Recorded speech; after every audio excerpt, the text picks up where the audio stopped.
Levy व्यवस्था 19 उसकी 9 से 18 आयत, नीति वचन 18 उसकी 8 आयत, नीति वचन 11 उसकी 13 आयत, याकूब 3 उसकी 5 से 10 आयत। अगर आप जीसस क्राइस्ट की लाइफ को देखेंगे तो आप ये नोटिस करेंगे कि प्रभु यीशु मसीह जब लोगों के साथ थे तो परमेश्वर ने एक लंबा समय लोगों को टीच करने में बिताया। अगर आप पहाड़ी उपदेश परमेश्वर का देखेंगे तो बाइबल कहती है परमेश्वर ने कहा था ये लोग 3 दिन से मेरे साथ हैं, और 3 दिन में परमेश्वर ने एक हीलिंग सर्विस की और 3 दिन परमेश्वर उनको वचन सिखाता गया। जिस कलीसिया में वचन की सिखावट थोड़ी है और हीलिंग ज्यादा है वो कलीसिया कंप्लीट कभी नहीं हो सकती, और उसके लोग मजबूत कभी नहीं हो सकते, और उस कलीसिया के विश्वासी कभी मैच्योर नहीं हो सकते जो वचन को कम अहमियत देते हैं। वो भी कलीसिया कंप्लीट नहीं है जो हीलिंग बिल्कुल नहीं करती, क्योंकि परमेश्वर ने कहा है जाओ प्रचार करो और उसके बाद लोगों को चंगा भी करो। इसीलिए जब आप वचन को सुनते हैं तो मोस्टली परमेश्वर आपको उत्तर जो है आपकी प्रॉब्लम्स के उत्तर, आपके फाइनेंशियल प्रॉब्लम के उत्तर, आपके शारीरिक प्रॉब्लम के जो उत्तर हैं वो आपको हमेशा वचन के बीच में से होकर देता है। कितनों को मेरी बात समझ आ रही? तो लेवी व्यवस्था 19 उसकी 9 से 18, नीति वचन 18 उसकी 8 आयत, नीति वचन 11 उसकी 13 आयत, याकूब 3 उसकी 5 से 10 आयत। अपने हाथों को उठा के बोलो जो कुछ आज मैं सुनूंगा मैं उसको मानूंगा और फलों को लेके आऊंगा प्रभु यीशु मसीह के सामर्थी नाम में।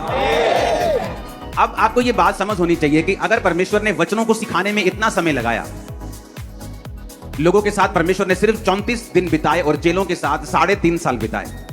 अब चेलों को परमेश्वर ने रोज रोज चंगा थोड़ी किया। अगर किसी की बीमारी थी तो पहली मुलाकात में, दूसरी मुलाकात में वो ठीक हो गई होगी, पर 3.5 साल परमेश्वर ने उनको सिखाया, उनको वचन समझाया और उनको काबिल बनाया कि अगर तुम वचन को नहीं सीखोगे और समझोगे तुम मसीहियत में कभी भी पक्के नहीं हो और तुम्हारी कभी भी शैतान कुर्सी को हिला सकता है। लेवी व्यवस्था 19 उसकी 9 से 18, ये तब की बात है जब इस्राएली लोग मिस्र में से निकाल दिए गए थे, रास्ते में थे और परमेश्वर मूसा से बात करता था और उन्हें व्यवस्थाएं दे रहा था, हुक्म दे रहा था मानने के लिए कि मेरे लोग ये करेंगे ये करेंगे। कोई हुक्म अब तक नहीं दिया गया था, इसलिए परमेश्वर ने व्यवस्था उनको दी, हुक्म दिए कि तुम परिवार में कैसे चलोगे, समाज में कैसे चलोगे, लोगों में कैसे चलोगे, फाइनेंस में कैसे चलोगे, चोरी हो जाए तो क्या करोगे, कोई मार दे तो क्या करोगे। तो सारे नियम कानून जो था परमेश्वर उसे बना रहा था। तो बाइबल एक चीज कहती है, बाइबल कहती है कि कुछ पाप ऐसे हैं जिनका फल मौत है, कुछ पाप ऐसे हैं जिनका फल मौत नहीं है। पाप तो पाप ही है और वो आपकी लाइफ को घटाता ही है, लेकिन वचन कहता है कुछ पाप ऐसे हैं जिनका फल मृत्यु है, कुछ पाप ऐसे भी हैं जिनका फल मौत नहीं है। वो आपको स्वर्ग जाने से नहीं रोकते, लेकिन इस धरती की जो ब्लेसिंग्स हैं, जो परफेक्शन है, जो परमेश्वर आपको लाइफ देना चाहता है, वो उससे रोकते हैं आपको। उसमें लिखा जब तुम अपने खेत, देश के खेत काटो तब अपने खेत के कोने कोने तक पूरा ना काटना और काटे हुए खेत की गिरी हुई बालों को ना चुनना। परमेश्वर एक आम हुक्म दे रहा है। परमेश्वर कह रहा है कि जब तुम अपने देश के खेत काटने के लिए जाना ना, फसल काटना, तो नुकरे मत काट लेना, कुछ कुछ खेत छोड़ देना। किसके लिए? आगे लिखा हुआ है अपने दाख की बारी का दाना दाना ना तोड़ लेना, अपनी दाख की बारी के झड़े हुए अंगूरों को ना बटोरना, उन्हें दीन और परदेसी लोगों के लिए छोड़ देना, मैं तुम्हारा परमेश्वर यहोवा हूं। परमेश्वर ने हुक्म दिया कि अगर तुम्हारी दाख की बारी, अंगूरों की बेलें हैं तुम्हारी, तो सारे अंगूर जब पक जाए तो तोड़ मत लेना, कुछ कुछ दाने छोड़ देना गरीब लोगों के लिए, परदेसियों के लिए, कि जब वो आए कटनी के दिनों में तो अब थोड़े थोड़े दाग जो लगी है उसको तोड़ें और अपने घर चले जाएं। ये एक ऐसा हुक्म था, अगर कोई ना माने तो उसे मौत की सजा नहीं थी। परमेश्वर ने कहा था जो कोई माता और पिता को श्राप दे उसे मार देना, जो कोई जादू और टोना करने वाली के पास जाए उसे मार देना, जो कोई ईश्वर निंदा करे उसे मार देना, जो कोई मूर्तियों को पूजे उसे, ऐसा लिखा था पुराने नियम में। पर ये ऐसे हुक्म है जहां परमेश्वर ने ये नहीं कहा कि अगर कोई खेत पूरी तरह से ना काटे तो उसे मार देना। ये ऐसे हुक्म थे जिन्हें तोड़ना पाप तो था ही, लेकिन ऐसा पाप नहीं था कि वो पाप मृत्यु का कारण बने। तो मैं आपको आज सिखाऊंगा कि जो पाप मैंने आपको सिखा रहा हूं, जैसे पौलुस ने कहा कि अगर तुम पर स्त्री गमन हो, अगर तुम व्यभिचारी हो, मूर्ति पूजक हो, तो तुम परमेश्वर के राज्य में प्रवेश कर ही नहीं सकते। ये है पाप जो मृत्यु पैदा करते हैं। और ये हुक्म जो परमेश्वर ने दिए कि परमेश्वर ने कहा भाई साहब तुम्हारे खेत हैं 10 एकड़ हैं तो उनकी नुकरे छोड़ देना, ताकि जो दीनहीन परदेसी लोग हैं वहां पे आए और नुकरे को इकट्ठा कर लें, अपने घर का राशन पानी थोड़ा सा उनका इकट्ठा हो जाए, उनका पेट पल जाए। अब देखो ये हुक्म कोई बहुत बड़े हुक्म नहीं थे, लेकिन थे। मैं आपको इसलिए ये कह रहा हूं कि ऐसे पाप जो बड़े हैं और ऐसे पाप जो छोटे हैं, ये दोनों आपकी लाइफ को इफेक्ट करते हैं और पूरी तरह से करते हैं। परमेश्वर का छोटे से छोटा हुक्म जो बाइबल में दिया गया है, चाहे वो टाइट देना हो, प्रेयर करना हो, माता पिता की आज्ञाओं को मानना हो, किसी के खिलाफ झूठी गवाही ना देना, कुछ भी हो, वो छोटे से छोटा हुक्म जो जीसस क्राइस्ट के मुंह से निकला, वो एक लंबा बड़ा असर आपकी लाइफ के अंदर पैदा कर सकता है। जब आप रूथ की स्टोरी को देखते हैं, आप गांव में बहुत सारे लोग रहते हैं, कितने लोग गांव से आते हैं, पिंडों से आते हैं? हाँ देखो, आधे लोग होंगे। तो जब आप गांव में होते हैं तो आपको मालूम होता है कि आ वाला जमींदार जड़ा ना ये बड़ा कंजूस है। गांव वालों को पता होता है कि कुछ जमींदार ऐसे जो रोज लस्सी बांटते हैं फ्री में। मेरी बात समझ आ रही है कि नहीं? उनके घरों से लोग रोज लस्सी लेने के लिए जाते हैं फ्री में। कुछ जमींदार होते हैं जो बड़े टाइट होते हैं, जो बड़े कंजूस होते हैं। तो लोगों को मालूम होता है कि मेरे जो गांव का जमींदार है वो कैसा है, लैंडलॉर्ड कैसा है। तो जब रूत बोअज के खेत में वो चुगने के लिए गई, दाने चुगने के लिए गई, तो वो पता करके गई थी कि कौन सा खेत है जहां मैं जाऊं तो अपनी सास का पेट मेरा पल जाए। क्योंकि मजदूर से पूछता है कि भाई साहब काम कहां अच्छा मिलेगा, ये वाला मालिक अच्छा है, मजदूरी रोकता तो नहीं है, ये वाली दुकान अच्छी है, मजदूरी रोकती तो नहीं है, ये वाली कंपनी अच्छी है ना, मजदूरी खाती तो नहीं है। तो मजदूर का भाई होता है एक तरह से। तो वो बोअज के खेत में क्यों गई? क्योंकि बोअज, बाइबल कहती है, परमेश्वर के हुक्मों को मानने वाला व्यक्ति था। उसे मालूम था कि जब वो खेत काटेगा तो खेत की नुक्करें नहीं काटेगा। तो मजदूरों को यह बात मालूम थी कि बोअज नाम का बंदा है, वो खेत छोड़ देता है, आसपास नुक्करें छोड़ देता है, बड़ा वहां पे दाना मिलेगा। और परमेश्वर ने यह भी कहा था कि जब तुम फसल इकट्ठी करते हो ना, जो गिर जाए तुम्हारे इकट्ठी करते करते जमीन पे, उसे चुगना मत, वो भी दीनहीन और परदेशियों के लिए छोड़ देना। तो सब मजदूरों को मालूम था कि इस खेत में अन्न बड़ा मिलेगा। तो रूत इसी पुचाहट में, क्योंकि वो जानती नहीं थी उस इलाके को, तो सडनली उसको सपना तो आया नहीं होगा ना, वो इस इलाके को जानते, तो लोगों से उसने पूछा होगा। तो लोगों ने बोअज का खेत रिकमेंड किया कि वहां पे चली जा, तेरे को कुछ ना कुछ तेरी बूढ़ी सास के लिए तेरे लिए जरूर मिल जाएगा। अब देखो, एक हुक्म जो मृत्यु का कारण नहीं है, जो नहीं मानता है, लालच कर जाते हैं लोग, मर नहीं जाते। लेकिन अगर बोअज ने सारे खेत को काट लिया होता, और उसकी आदत होती कि वो सारे खेत काट लेता है, कुछ छोड़ता नहीं है, मैं आपको दावा करता हूं रूत जैसी एक अच्छी औरत, एक काबिल औरत, एक विश्वासी औरत उसकी लाइफ में कभी भी एंटर ना कर पाती। कितने मेरी बात को समझ रहे हैं?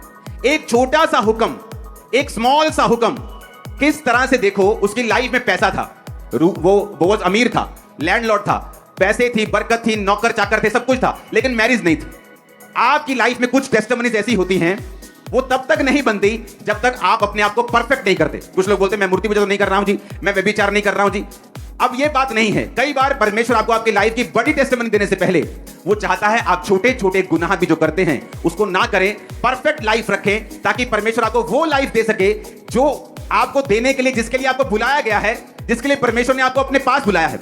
लेकिन अब परमेश्वर अब्राहम को बच्चा देना चाहता था, लेकिन अब्राहम परफेक्ट नहीं था, इसलिए परमेश्वर 99 साल का जब वो था, परमेश्वर आते हैं उसके दर्शन में, बोलते हैं अब्राहम मेरी उपस्थिति में चलता जा और सिद्ध होता जा। अब्राहम बोलता था परमेश्वर 24 साल हो गए तेरा पीछा करते, अभी मुझे सिद्ध होना है क्या? अब तो बातें कम कर, बच्चा दे मुझे। लेकिन परमेश्वर जानते थे कि जो मैं तुझे देना चाहता हूं, कई बार आपकी लाइफ में 5 टेस्टिमनीज बन चुकी हैं, बड़ी 6 टेस्टिमनीज बन चुकी हैं, लेकिन अभी भी एक ऐसी गवाही बाकी है जिस पर आपकी लाइफ डिपेंड करती है। कितने मेरी बात को समझ रहे हैं? मेरी लाइफ में ऐसा था, बहुत सी गवाहियां थी, लेकिन अभी भी कुछ टेस्टिमनीज ऐसी थी जिन पर मेरा पूरा जीवन निर्भर करता था। तो क्या करूं? खींच आती थी, खिजाहट आती थी, गुस्सा आता था, प्रभु के ऊपर निकालता था, प्रेयर बंद कर देता था, ड्रामे चलते थे, कोई फायदा नहीं होता था, फिर से दोबारा उसी प्रेजेंस में आना पड़ता था, कुड़कुड़ाकर अपनी ब्लेसिंग को मैं लेट करता था। तो परमेश्वर ने मुझे सिखाया कि मुझे परफेक्ट होना पड़ेगा, मुझे सीधा चलना पड़ेगा, मुझे धीरज रखना पड़ेगा, मुझे आत्मा के फलों को बनाना पड़ेगा, मुझे छोटे हुक्मों से लेकर बड़े हुक्मों को मानना पड़ेगा, ताकि वो आशीष मेरी लाइफ में जब आए तो वो कंप्लीट हो जाए। कितने मेरी बात को समझ रहे हैं? अब देखो, है छोटा सा हुक्म, परमेश्वर ने ऐसे ही बोला मूसा को कि जब दाख इकट्ठी करना तो सब इकट्ठी मत कर लेना, जब खेत काटना सारे मत काट लेना। अब एक धर्मी बंदा जो प्रभु से प्यार करता है, मैं आपको दावा करता हूं, वो छोटी आज्ञा हो, बड़ी आज्ञा हो, वो उस आज्ञा को कभी भी तोड़ता नहीं, कभी भी नहीं ब्रेक करता, उस आज्ञा को कभी भी तोड़ता नहीं, छोटी हो चाहे बड़ी हो। लेकिन जो नॉन सेंसिटिव, अनसेंसिटिव लोग होते हैं, जिनको सेंस नहीं होती, जो आत्मिक डफर होते हैं, उनको मतलब नहीं है, वो छोड़ते कोई नहीं, परमेश्वर साढ़े नाल ही है, वो कोई नहीं, चिंता नहीं करनी, और अब माफ करने वाला परमेश्वर, वो है माफ करने वाला। लेकिन पता नहीं कौन सी छोटी एक आदत है तुम्हारी बुरी, जो तुम्हारी लाइफ की एक बड़ी गवाही को रोक के बैठी। वो आदत छोटी सी हो सकती, गाली निकालना हो सकती, चुगली करना हो सकती, छोटी आदत, लेकिन तुम्हारी बड़ी गवाही को रोक के बैठी। मैं आपको बता रहा हूं, परमेश्वर कई बार आपकी लाइफ की बड़ी गवाहियां छोटे हुक्मों के पूरा होने के साथ जोड़ के रखता है, ताकि आपको यह बात समझ जरूर आए कि जिस तरह बड़े हुक्मों को मानना जरूरी है, छोटे हुक्मों को मानना भी उतना ही जरूरी है, क्योंकि आपकी कई लाइफ की बड़ी गवाहियां उन हुक्मों के साथ जुड़ी हुई होती हैं। कितने इन बातों को समझ रहे हैं? बहुत छोटे हुक्मों को मानता था, उसी वजह से उसे थोड़ी मालूम था, वो तो मानता था। जो टाइट देने वाले लोग हैं वो लालची थोड़ी हैं कि मुझे परमेश्वर 100 गुना देगा। जो कि बिजनेस कर रहे हो क्या तुम, जो कि परमेश्वर के साथ तुम्हारा बिजनेस चल रहा है कि तुम 100 दोगे तो वो तुम्हें 100 गुना करके 10,000 वापस करेगा? नहीं, जो खुदा से प्यार करने वाले लोग हैं, आउट ऑफ लव, प्रेम के कारण, खुदा से प्यार के कारण, वो छोटे और बड़े सब प्रकार के हुक्मों को मानते हैं। और परमेश्वर का वचन पूरा होता है, तूने जो मुझसे प्यार किया है इसलिए मैं तुझको छुड़ाऊंगा। वो आपको छुड़ाने जा रहा है चर्च, आपके परिवार को बड़ी रीति के साथ छुड़ाने जा रहा है। आमीन ऊंचा चाहिए, क्योंकि आप सब लोग जब मसीह में आते हैं, आप जीसस क्राइस्ट नहीं हैं, आप गलती करेंगे। लेकिन अब मैं आपकी गलती को इंटरनेट पे डाल दूं या मैं आपको समझाऊं और आपके लिए प्रेयर करूं, या मैं आपकी गलती को फिर अपनी टीम को इकट्ठा करके चुगलियां करूं आप लोगों की कि आप ऐसे हैं, उस व्यक्ति ने ऐसा किया, वो ऐसा। चुगलियां करने वाले लोग, बाइबल कहती है उनकी लाइफ में ये प्योर प्रमाण है कि शैतान उनकी लाइफ के अंदर है और काम कर रहा है। एक क्रिश्चियन परिपक्व व्यक्ति ये गॉसिप में कोई भी इंटरेस्ट नहीं रखता, बल्कि वो उन कमियों को जो उसने सुनी है उनके लिए प्रेयर करने में इंटरेस्ट रखता है। नीति वचन 11:13, जो लतुराई करता फिरता वो भेद प्रकट करता है। बाइबल कहती है वो भेद सत्य भी हो सकता है, पर वो दुर्भावना से शेयर किया गया है। एक शेयर है जो मैं आपके साथ कर रहा हूं कि यार उस बंदे के लिए प्रेयर करना, अच्छा सीरियस प्रेयर करना। मैं अपनी टीम को बोल सकता हूं वो थोड़ा गिर गया है, वो शराब में चला गया है, चलो जाओ उसके लिए प्रेयर करो। एक ये है, एक जी तनु लगा बता वो फिर तो दारू पीने लग गया। एक ये है, एक है दुर्भावना के साथ किसी व्यक्ति को डाउन करने के लिए उसकी बातों को शेयर करना विश्वासियों के साथ, लोगों के साथ, और ये बाइबल कहती है शैतानी प्रमाण है तुम्हारी लाइफ में। एक है प्रेयर करने के लिए, अगर मुझे किसी की कमी नजर आती है तो मैं उस विषय के लिए प्रेयर करूंगा। कितने मेरी बातों को समझ रहे हैं? कहता परंतु विश्वास योग्य मनुष्य बात को छिपा रखता है। जो विश्वास योग्य बंदा है, बंदी है, वो बात को छिपाने का मतलब उसके लिए प्रेयर करना, उसको लतुराई करते फिरना चर्च में नहीं, एक दूसरे की बदनामी करते फिरना नहीं।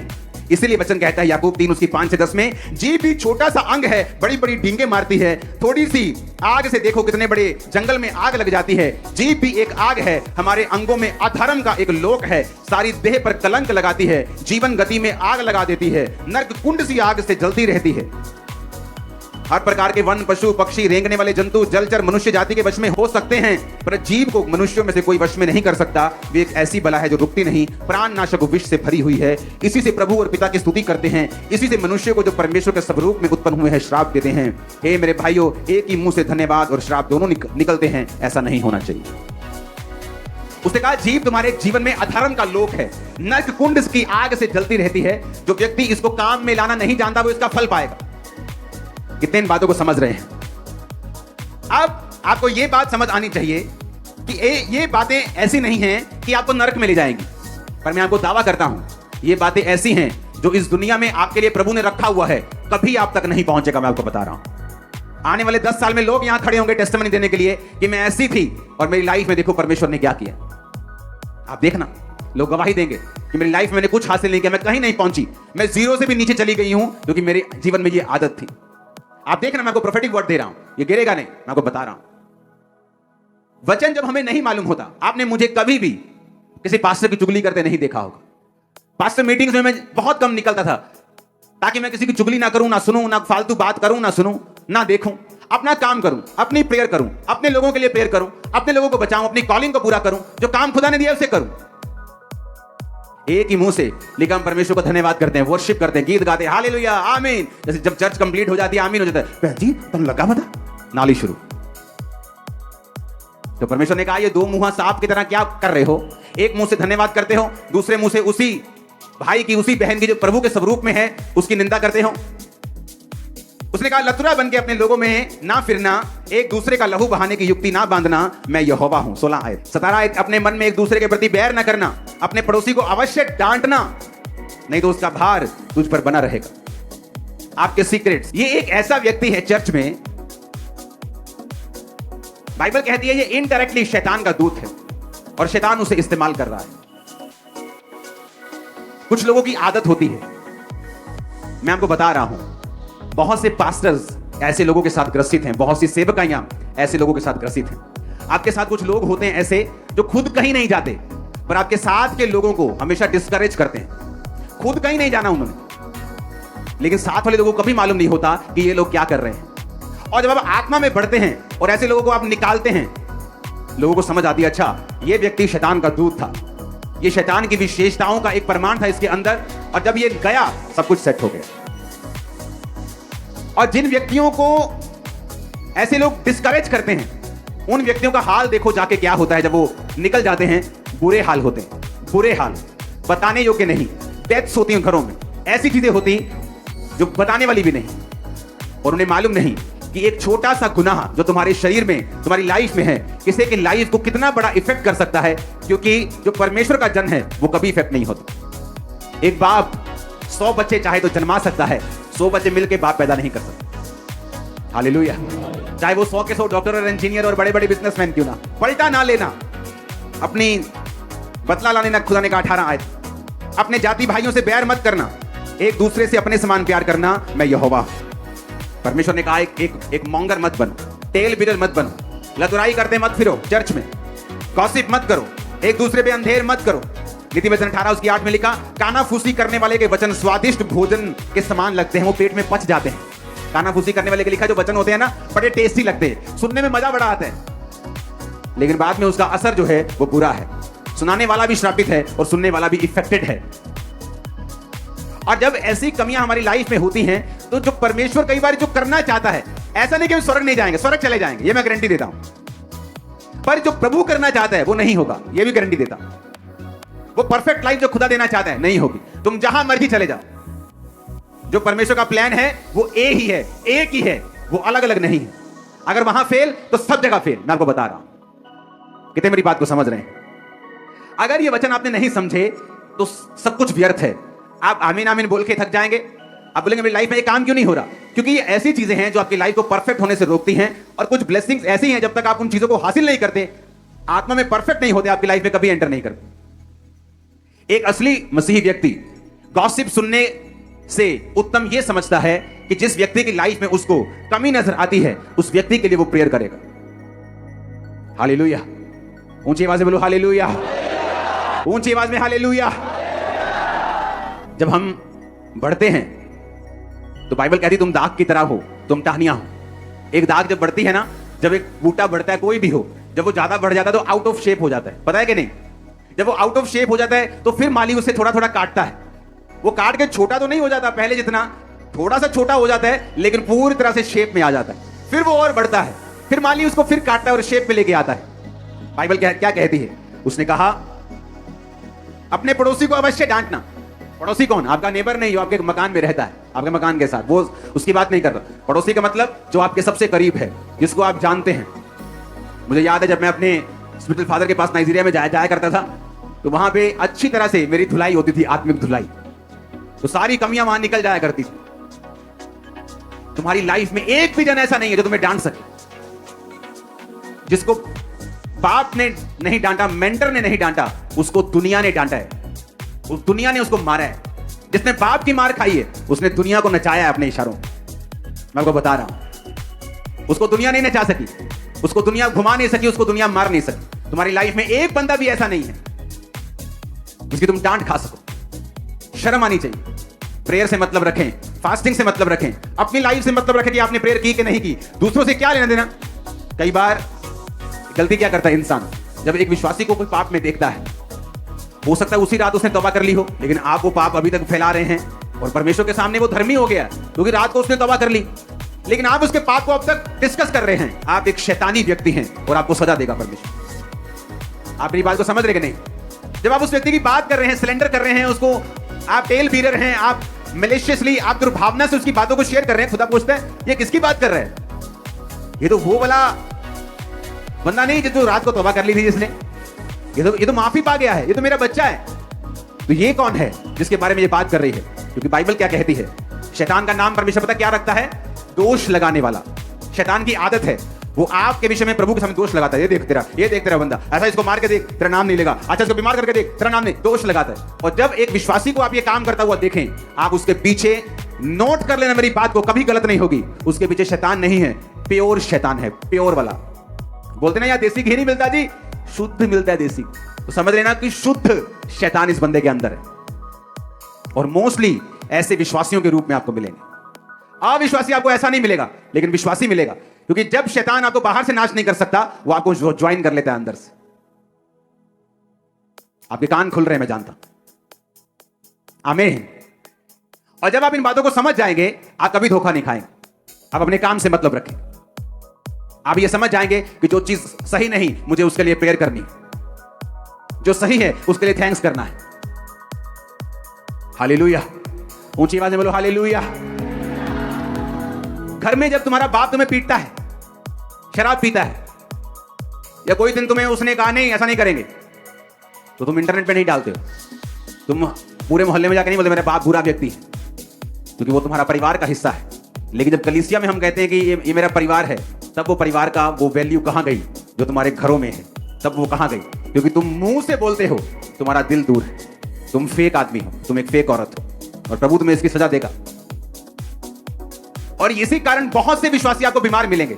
ना तो वो पाप कर रहे हैं, ना वे व्यभिचार कर रहे हैं। फिर ऐसा क्यों है?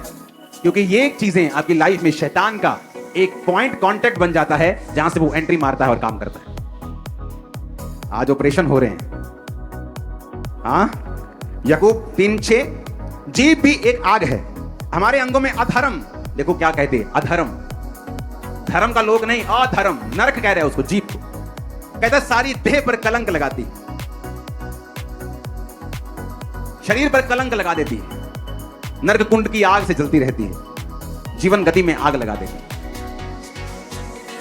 मेरी बहनों बचो, क्योंकि इस बात में शैतान बहनों पे ज्यादा काम करता है। भाई भी बचें, क्योंकि वो किसी स्त्री पुरुष को देखकर शैतान नहीं आता। लेकिन इस बात से बच के रहना है, ताकि जब प्रभु आपको कुछ ऐसा देने के लिए आए, ऐसी गवाही जिस पर आपकी लाइफ डिपेंड करती है, वो आपको काबिल समझे, नाकाबिल ना समझे। मेरा बिलीव है कि आज से ये कमी यहीं खत्म हो गई। इस चर्च की मिट्टी में उस कमी को आज दफन करके वापस जाना, और फ्री होके वापस जाना, हल्के होके वापस जाना। हालेलुया।